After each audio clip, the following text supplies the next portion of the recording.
il aime le code. Il faut que la communication soit codée, mais de façon claire et transparente. La rigidité, c'est pas pour nous. Mon nom est Francis Parent-Valquette et vous écoutez le Sandro Show. Mais le plus important, c'est qu'il est bélier.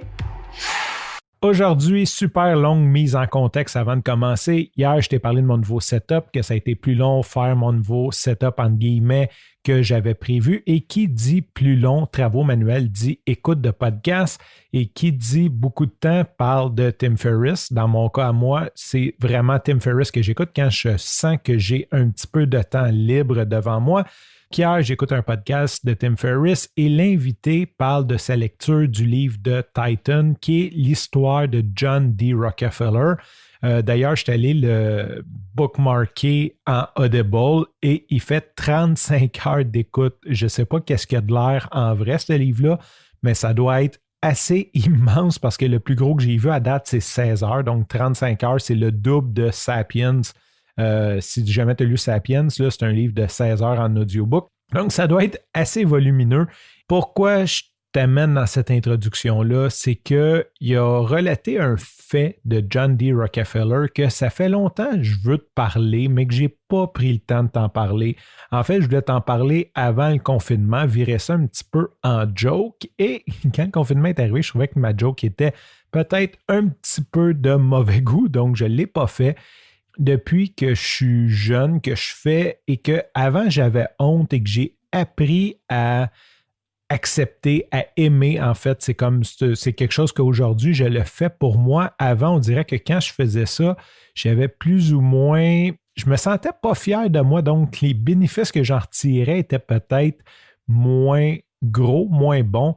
Et ce que Rockefeller était un grand amateur de, c'était de faire des siestes.